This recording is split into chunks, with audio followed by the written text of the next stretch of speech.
اور اس پورے جیل میں مجھے کنفرٹ رکھا گیا. میں کسی سے بات نہیں کر سکتی تھی, میں کسی سے مل نہیں سکتی تھی. میں نے ان سے بڑی التجائیں کی کہ مجھے آپ ڈاکٹر کی آفس میں بیٹھنے دو تاکہ میں وہاں ان مریضوں سے مل سکوں.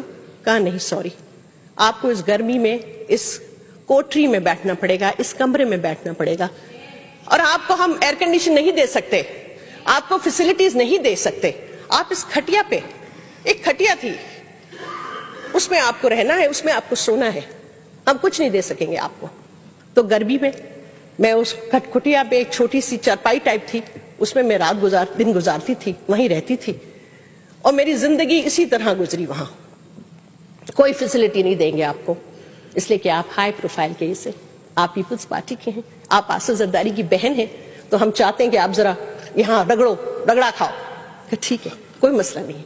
اور میں نے وہ دن ہنسی اور خوشی سے گزارے, ان لوگوں کے ساتھ بھی ہنستی تھی اور خوشی سے گزارتی تھی, اور ان لوگوں سے بیٹھ کے میں باتیں کرتی تھی جو میری پولیس جو آفیسرز تھی, وہاں جیل پولیس تھی جو میرے ساتھ باہر کھڑی رہتی تھی. 7 بجے دروازہ جب وہ بند کرتے تھے, اس کی آواز آج تک میرے کانوں میں گونجتی ہے, ٹھک کر کے وہ دروازہ بند ہوتا تھا, اور پھر آپ باہر بھی نہیں نکل سکتے تھے. اگر آپ کا دل چاہتا کہ رات میں آپ باہر چلیں, تھوڑا سا واک کریں, تو آپ کو واک کرنے کی اجازت نہیں تھی, اس لیے کہ آپ تو ایک کرمنل تھے. تو جس طریقے سے ٹریٹمنٹ دی گئی, مجھے ہر چیز یاد ہے, میں نہیں بھولوں گی. لیکن یہ ایک ایکسپیرینس تھا میری لائف کا, یہ ایکسپیرینس تھا جو میں نے سیکھا, اور میں نے ریئلائز کیا کہ ان حالات میں بھی مجھے جینا ہے, اور میں نے ہنسی سے وقت گزارنا ہے اور خوش گزارنا ہے. اس لیے کہ میں ایک ہی اکیلی سندھی عورت تھی وہاں, اور میں نے سندھ کی لاج رکھنی تھی. مجھے کہنا تھا کہ میں سندھی ہوں, میں سندھ سے آئی ہوں. تو میں نہیں چاہتی تھی کہ وہ سوچے کہ سندھ کی عورت ڈرتی ہے, یا سندھ کی عورت کو گرمی لگتی ہے, یا سندھ کی عورت کو کوئی فیسلٹیز چاہیے.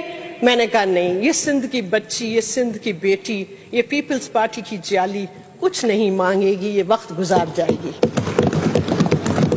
اور میں نے ہر پیشی پہ میں گئی, ہر پیشی, میں نے کوئی پیشی نہیں مس کی ہے آج تک. میں ہر پیشی پہ جاتی رہی ہوں, چاہے وہ کراچی میں ہو, چاہے وہ پنڈی میں ہو, چاہے آنے والی پیشیاں ہوں گی, میں جاؤں گی, میں اس کو فیس کروں گی. اس لیے کہ مجھ پہ تو الزام صرف 3 کروڑ روپے کا ہے نا جی.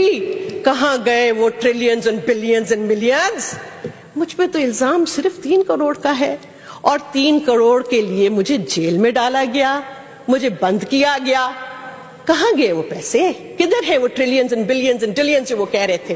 فیک اکاؤنٹس, کس کو پتا فیک اکاؤنٹ ہے؟ میں کسی کا نام نہیں لینا چاہوں گی, میں کسی کو نہیں کہوں گی کچھ. میں صرف یہ کہوں گی کہ ایک عورت کو, ایک سندھ کی بیٹی کو تم لوگوں نے 3 کروڑ کے لیے جیل میں بٹھایا, پریزن میں ڈالا, جو 1 کروڑ تو ہر سال میں اپنا ایگریکلچر انکم ٹیکس دیتی ہوں.